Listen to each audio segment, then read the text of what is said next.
I never believed that betrayal could destroy a person so completely until it happened to me. My name doesn't matter. What matters is the story I'm about to tell you. A story about trust, deception, and revenge so cold it still gives me chills. When I think about it, just a year ago, I was on top of the world. I had a job I loved, working at a company where I'd climbed the ladder through sweat and late nights. People respected me, trusted me, and came to me for advice. My boss would often call me his right-hand man, and my team relied on me as their anchor. Outside of work, I had a wife who supported me, friends who laughed with me, and a life that felt steady and secure. And then, in the blink of an eye, everything came crashing down. It started with whispers, little comments in the office that I didn't pay attention to at first, a strange look from a colleague, a hesitant smile from another. I brushed it off, thinking maybe people were stressed or distracted. But then the whispers turned into rumors, and the rumors turned into accusations. Suddenly, I wasn't the man everyone trusted anymore. I was the man everyone suspected. Did you hear what he did? They say he stole money from the project. He's been lying to the boss for months. At first, I laughed. How ridiculous. I'd never stolen a dime in my life. I'd worked too hard, sacrificed too much, to risk everything for something so petty. But when those lies started spreading, they gained weight. People began looking at me differently. They avoided me in the hallways, stopped inviting me to meetings, whispered behind my back as soon as I left the room. The worst part, my best friend at the company, the man I trusted more than anyone, was always there, patting me on the back, telling me not to worry. He said, "Don't let it get to you. It'll blow over." And I believed him, until the day it didn't. I was called into the boss's office. His face was hard, his eyes cold. On his desk were papers, screenshots, evidence that I had been stealing from the company, funneling money into a private account. My head spun as I looked at them. Fake emails, forged documents, numbers twisted to paint me as a criminal. I tried to explain. I begged him to listen, but he didn't. He'd already made up his mind. "You've disappointed me," he said. "You're finished here." That was it. 10 years of loyalty, late nights, sacrifices, gone in a single moment. I walked out of that office like a ghost, my body moving, but my soul somewhere else entirely. People avoided my eyes as I passed. No one said a word. The silence was worse than the accusations. When I got home, I thought at least I'd find comfort in my wife. But instead of standing by me, she looked at me with doubt in her eyes. "Tell me it's not true," she whispered. And when I told her it wasn't, when I begged her to believe me, she hesitated. That hesitation cut deeper than any lie my enemies had told. Days turned into weeks. Friends stopped calling. My wife became distant. The life I had built crumbled around me, leaving me in ruins. And the whole time, there was only one face I kept seeing in my mind, my so-called best friend, the one who'd stayed close to me while the storm grew stronger. I didn't want to believe it at first, but slowly, painfully, I realized the truth. It was him. He had set me up. Every fake document, every whispered rumor, every twisted story, it all traced back to him. He had been the one feeding the fire while standing beside me, pretending to care. He wanted my position, my reputation, my life, and he got it. When the realization hit me, I felt like I couldn't breathe. My chest tightened, my hands shook, my vision blurred. Rage burned in my veins like fire, but at the same time, a dark calmness settled over me. He thought he had won. He thought he'd buried me for good. But what he didn't know was that I wasn't finished. In that moment, as I stood alone in the wreckage of my life, I made a silent promise to myself. I would not forgive. I would not forget. I would disappear. Yes, but only so I could come back. Stronger, smarter.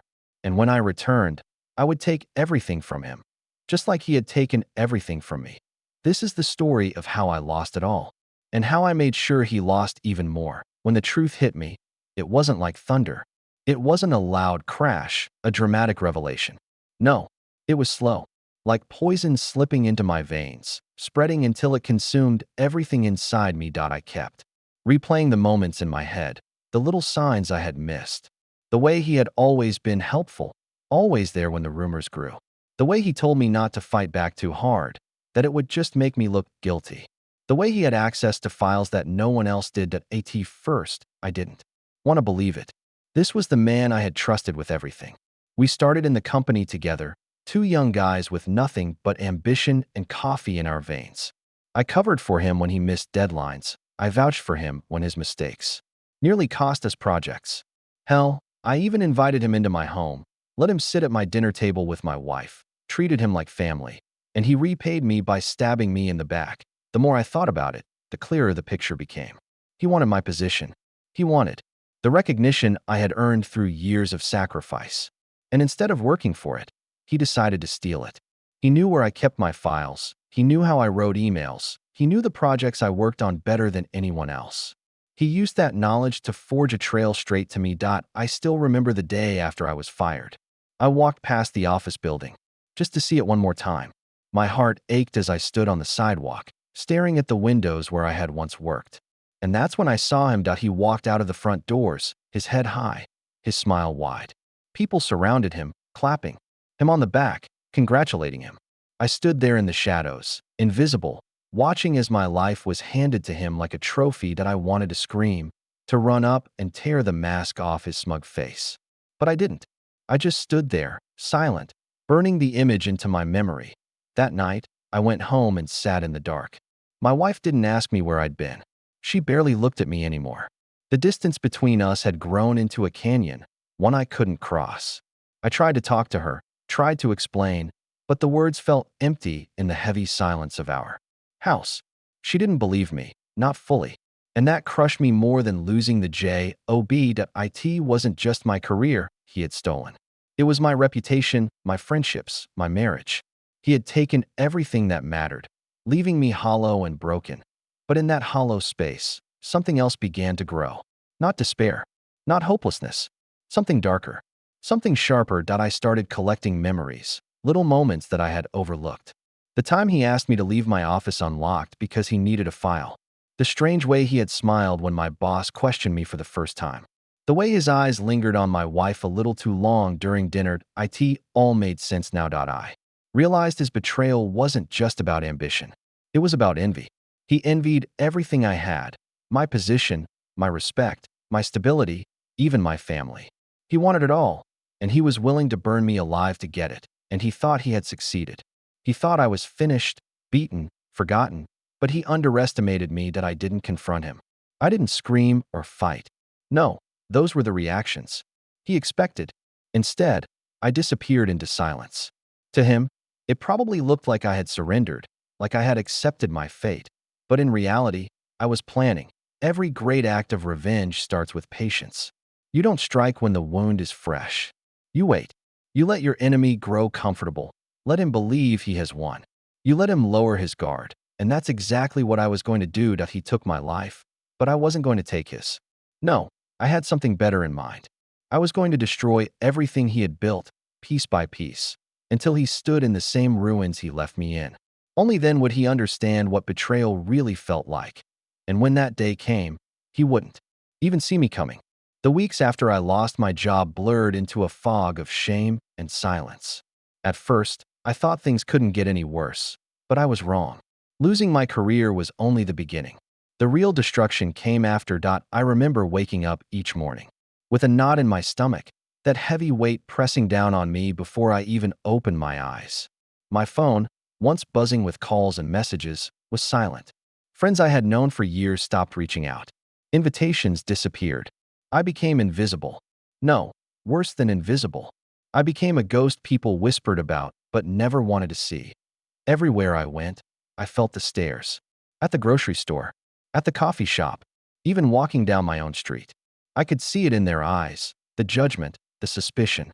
They had all heard the story, the one carefully crafted by the man who betrayed me. And they believed it. The worst part was at home. My wife barely spoke to me anymore. The trust between us had shattered into 1,000 sharp pieces, and every conversation felt like stepping on broken glass. I tried to explain, try to remind her of who I was, but her silence told me everything. She didn't believe me. Not fully.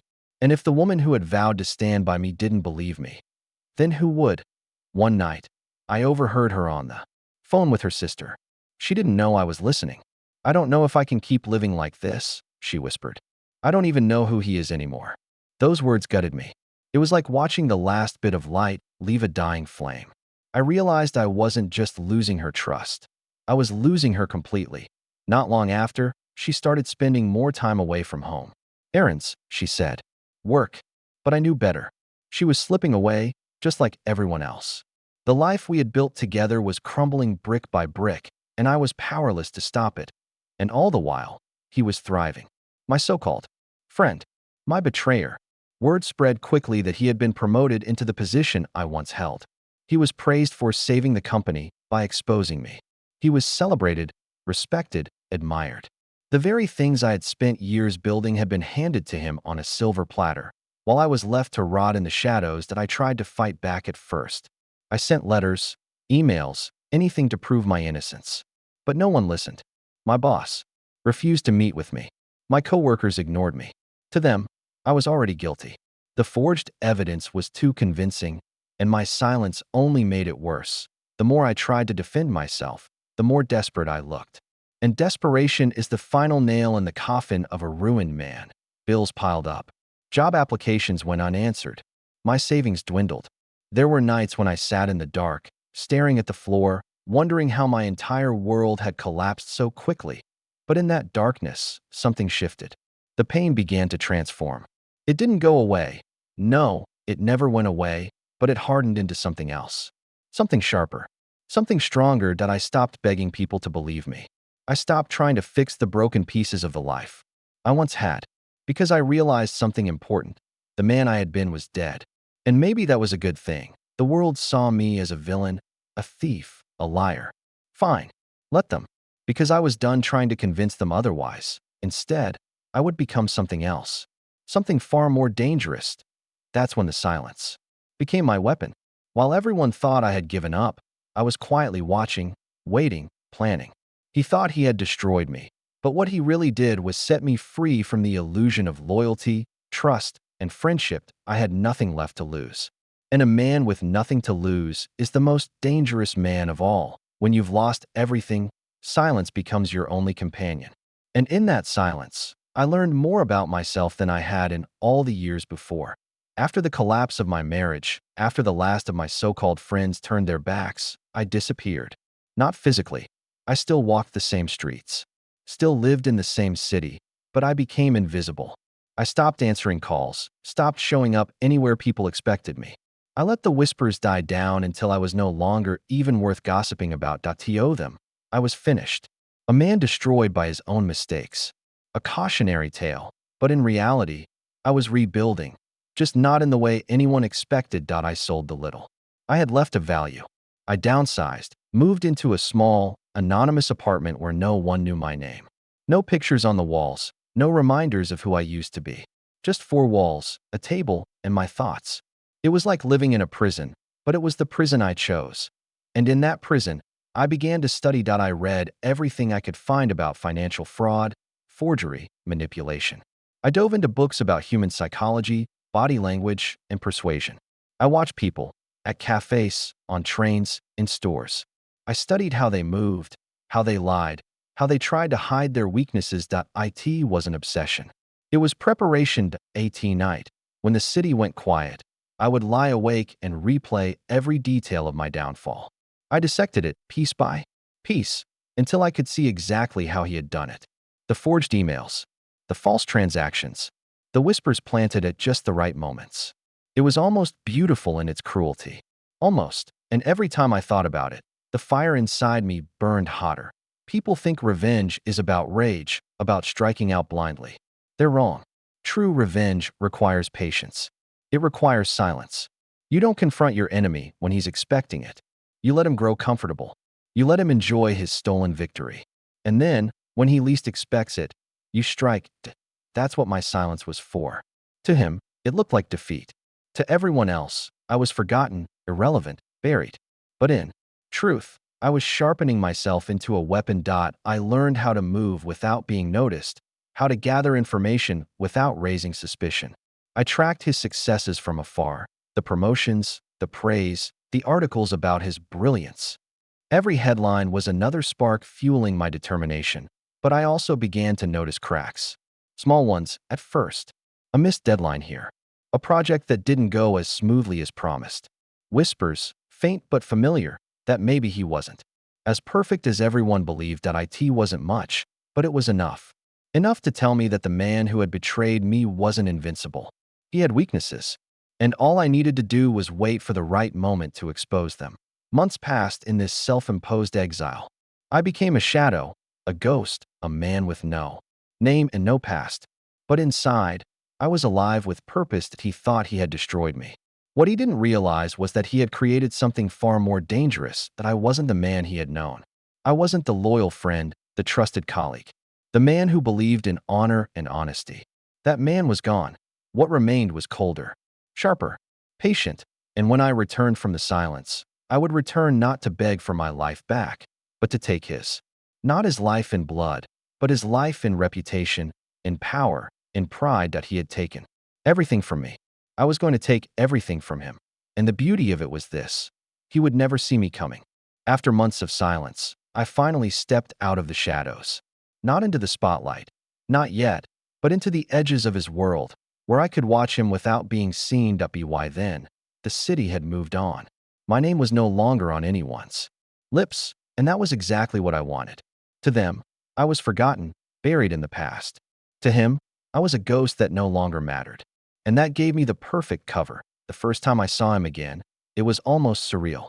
He was at a restaurant downtown, laughing, surrounded by people who looked at him like he was untouchable.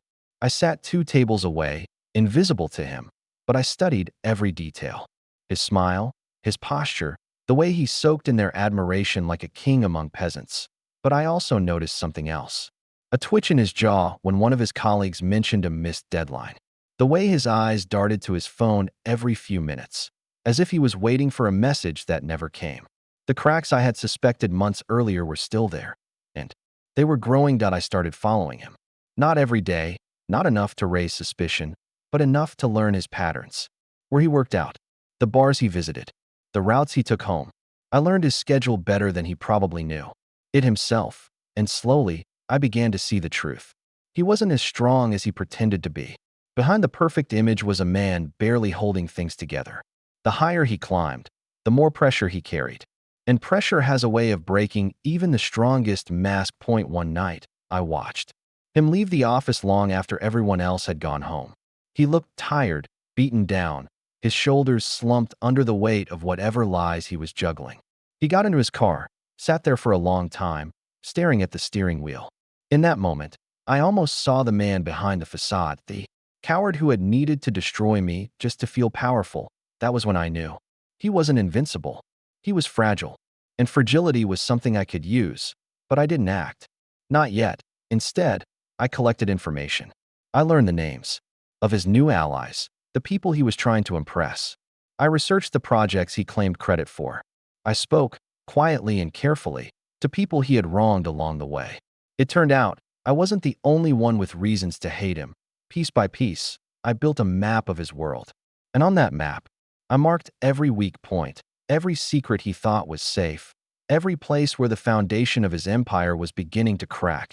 The more I learned, the calmer I became. For the first time since my life had been destroyed, I felt control returning to me. I wasn't the victim anymore. I was the hunter. He had stolen my reputation, my career, my marriage. But now I had something far more powerful: knowledge. And knowledge, in the hands of a patient man, is a weapon sharper than any blade. That I didn't need to rush. I didn't need to announce my presence. No, my silence was still my shield, my greatest ally. As far as he knew, I was gone, erased, finished. And that was exactly how I wanted it. Because when I finally chose to strike, it wouldn't be loud. It wouldn't be messy. It would be precise. And it would destroy him completely. So I waited in the shadows, biding my time, watching him stumble. As the weight of his lies grew heavier, and I whispered to myself, soon. Knowledge is power, but evidence is a weapon. And I knew that if I wanted to destroy him, I couldn't rely on whispers or suspicions. I needed proof. Hard, undeniable proof that would strip away his mask and leave him exposed for what he truly was. The first step was simple: observation. I spent weeks trailing him, blending into the background. At first, it felt strange. Me, a man once respected and admired, reduced to a shadow skulking through streets and lobbies. But the more I did it, the more natural it became. I knew where he bought his morning coffee, the exact time he left the office most nights, and even the way he loosened his tie when he thought no one was watching. But habits reveal more than routines. They reveal secrets. One night, I followed him to a bar across town. It wasn't one of the trendy places he usually flaunted at with his colleagues. No, this was dimly lit, tucked into the corner of a quiet street. He sat in the back, nursing a drink, staring at his phone. Minutes later, a woman joined him. Not his wife, not anyone from his office.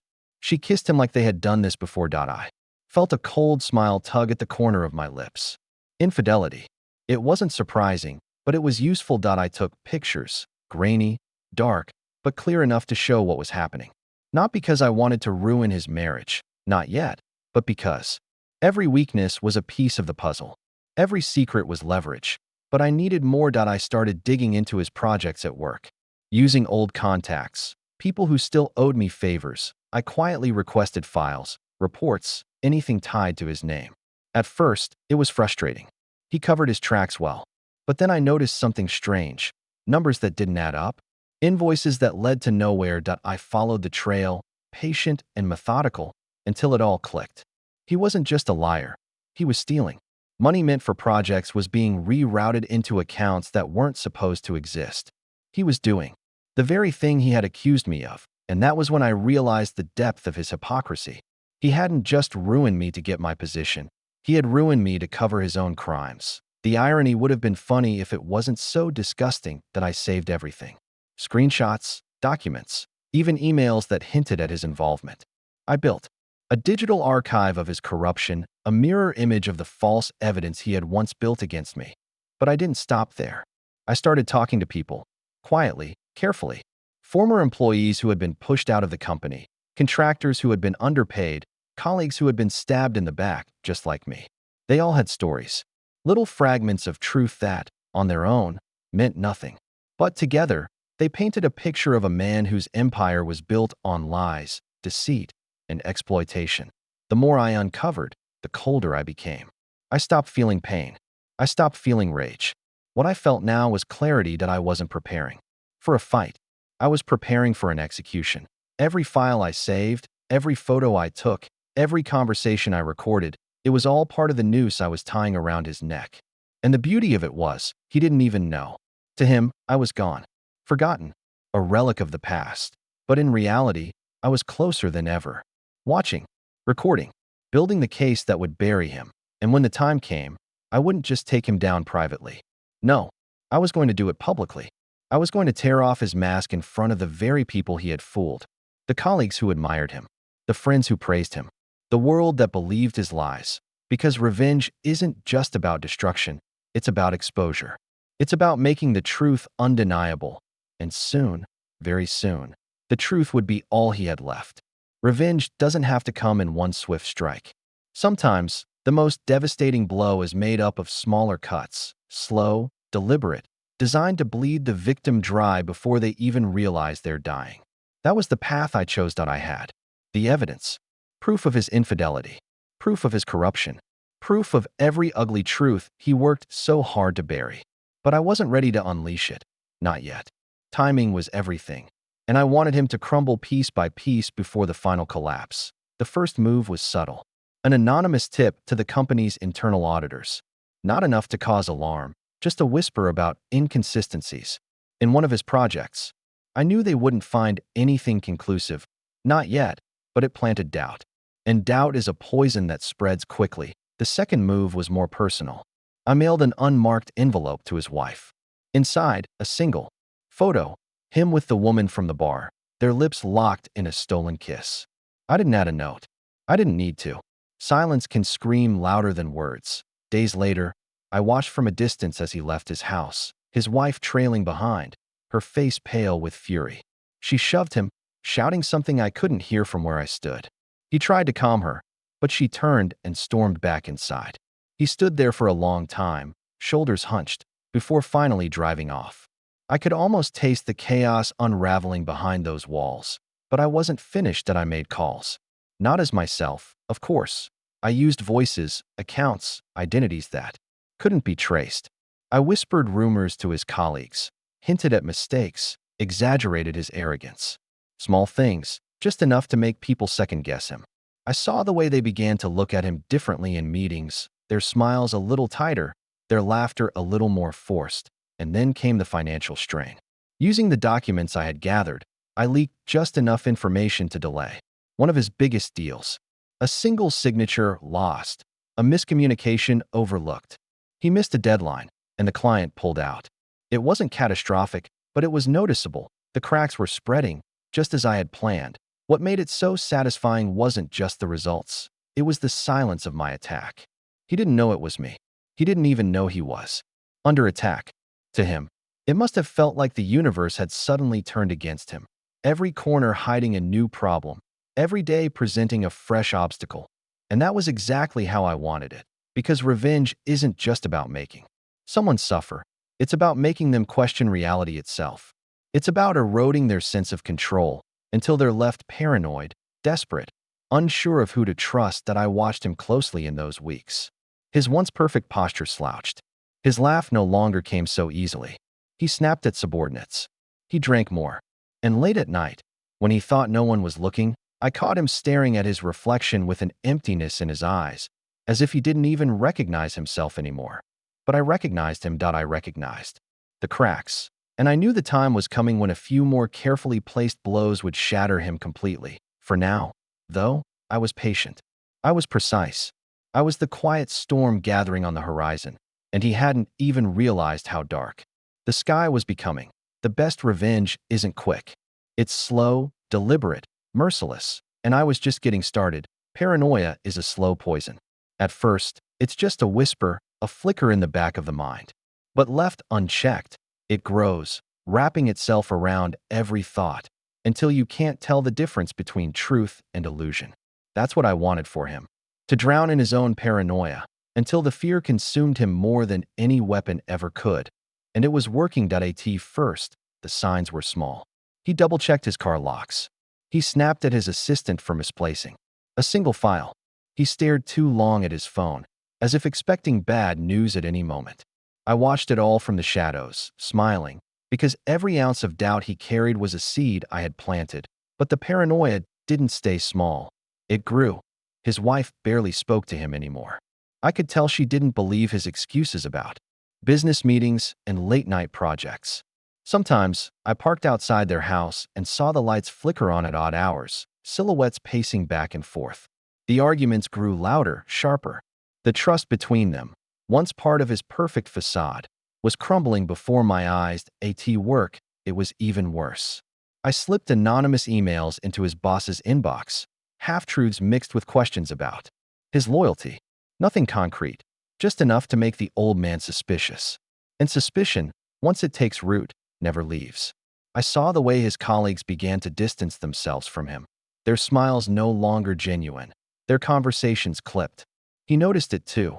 And that was the beauty of it. The less trust he inspired, the more isolated he became. I wanted him to feel the walls closing in. So I pushed further. One night, I left a manila envelope on his doorstep. Inside, copies of the financial inconsistencies I'd uncovered, highlighted, annotated, undeniable. No note, no threats, just the truth he was desperate to bury. I didn't need to see his reaction to know it worked. The very next morning, he looked haggard, eyes bloodshot, shirt wrinkled like he hadn't slept. His once perfect routine was falling apart. He left the house late, skipped his favorite cafe, and drove erratically, checking his mirrors over and over. I had turned him into a man haunted by his own shadow. But paranoia does more than frighten. It corrodes judgment. It makes a man reckless, desperate, dangerous even to himself. And I could see that transformation unfolding. He started accusing colleagues of betrayal, lashing out in meetings, demanding loyalty where there was none left to give. The more he lost control, the more those around him began to question his stability. And the irony? He still didn't know it was me. He thought it was random chance, or maybe a dozen enemies conspiring against him. Not once did he consider the ghost of the man he'd destroyed, the one he thought he had erased forever. That ignorance made his downfall even sweeter. I didn't want him to simply lose. I wanted him to collapse under the weight of his own fear, to watch him become his own worst enemy. So I tightened the screws, slowly, carefully, never revealing too much, never striking too hard. Just enough to keep him teetering on the edge, and soon, I knew, he would make his first real mistake. Not because I forced him to, but because paranoia would. Every man has a breaking point. Some reach it quietly, with a whisper. Others explode in fire and ruin. I had been waiting, patiently, for his moment, and finally, it came. It started at work. By then, his paranoia was obvious to everyone around him. He barked orders that made no sense, demanded updates on projects that weren't even his, and accused people of betrayal without evidence. His colleagues exchanged glances in meetings, the kind that said he's lost it. I knew he could feel their doubt, and that only made him more unstable. The spark came during a quarterly review. From my contacts inside the company, I learned that his boss had questioned him about some minor inconsistencies in financial reports. Nothing dramatic, just numbers that didn't quite add up, but to him, it was the end of the world. Instead of calmly explaining or covering his tracks like he used to, he snapped. He raised his voice in front of the entire board, slamming his hand on the table, shouting about how he was being set up, how people were sabotaging his work. His rant lasted minutes, but the damage was permanent. The moment he lost control publicly, he lost more than respect. He lost credibility. And that was the first real crack I'd been waiting for. But the destruction didn't stop at work. His home life was unraveling faster than I anticipated. His wife had grown colder, angrier. The photo I had sent her had planted seeds she couldn't ignore. She started digging, questioning, pressing for answers he couldn't give. Neighbors began hearing their fights through the walls, voices rising into the night. One evening, I sat in my car across the street and watched as he stormed out of his house, slamming the door so hard it echoed down the block. He lit a cigarette with shaking hands, pacing the sidewalk, muttering to himself. He looked like a man cornered, desperate, hunted by invisible enemies. And in a way, he was, because while he thought the world was conspiring against him, it was just me, pulling strings, setting traps, waiting for him to fall into each one. But the real beauty of his first breakdown was this. Once a man cracks in front of others, they never see him the same way again. His colleagues no longer viewed him as a leader, but as a liability. His wife no longer saw him as a husband, but as a liar. And even his friends, those fake smiles he loved so much, began to fade. He was losing everything. Still, I knew this was only the beginning. A first crack is just that, a crack. But left to spread, it becomes a fracture, and eventually, the whole structure collapses. So I decided to press harder. I leaked one more document. This one harder to explain away. An expense report with a glaring hole, money funneled into a private account that wasn't supposed to exist. I sent it to just the right person, a cautious, ambitious man eager to climb the corporate ladder. Within days, whispers of fraud began floating through the office. Nothing official, but enough to make everyone step back from him, as if corruption was contagious, and I knew he felt it, because paranoia and exposure make a deadly mix. A man who feels cornered will lash out, even harder, make even riskier moves, and all I had to do was wait. The first crack had appeared. Soon, the whole facade would shatter, and when it did, I would be there, watching, smiling, ready to strike the final blow. Every move I had made up until this point was preparation. Every rumor, every leak, every photo, each was a thread in the web I was weaving around him. And now, the web was tight enough to trap him completely. I knew he was already fragile. His wife no longer trusted him. His colleagues whispered behind his back. His boss watched him with suspicion. And he, paranoid, exhausted, was lashing out at shadows. All that was left was to deliver the final push. The plan was simple, but devastating. I had all the evidence I needed. His secret accounts, falsified invoices, records of money that had disappeared under his watch. I had his infidelity captured in photos. And I had testimonies from people he had betrayed, ready to speak if necessary. But I didn't want to hand it all over at once. No, that would be too clean, too merciful. I wanted him to destroy himself. So I baited the trap. I crafted an anonymous email, laced with just enough truth to hook him. It suggested that someone inside his own company was compiling evidence against him, preparing to expose everything he had done. Attached was a single document, real, undeniable, but stripped of its source that I knew exactly how he would react. When he read it, panic would set in. He would scramble to cover his tracks, make calls, pull favors, try to silence people he thought were against him. And in doing so, he would expose himself further. And that's exactly what happened. Within hours, he began contacting colleagues, demanding loyalty, offering bribes, even threatening a few. I had eyes everywhere by then, people willing to share his every move with me. Every desperate step he took only added more weight to the case I was building. At home, things worsened. His wife confronted him about the late nights, the lies, the money she couldn't account for.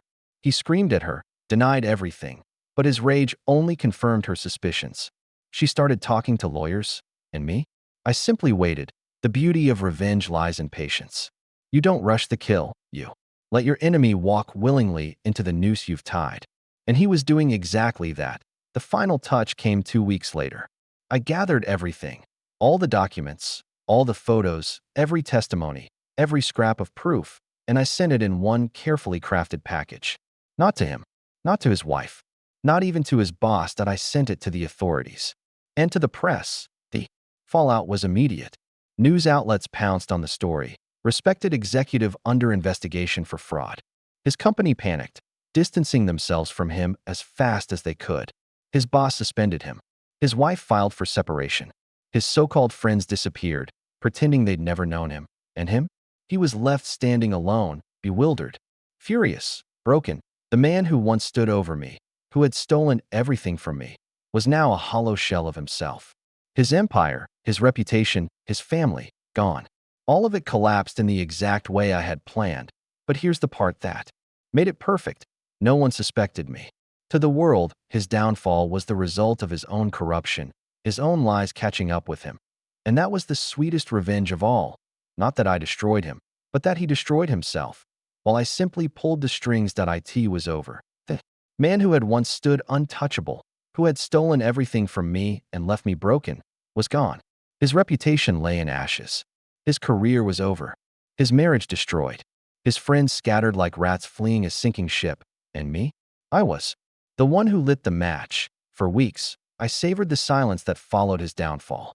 The city no longer spoke his name with admiration, only with disgust. His face was plastered on headlines, not as a respected leader, but as a cautionary tale.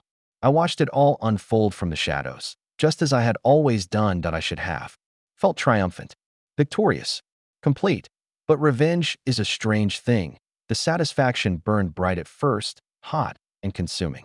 But once the fire dimmed, I was left with something I hadn't expected, an emptiness. Because when you build your life around vengeance, when every day is driven by the thought of destroying someone else, what happens when that mission is complete? Who are you when the enemy is gone? I thought back to the man I had been before all of this. A man with a career, a family, a future.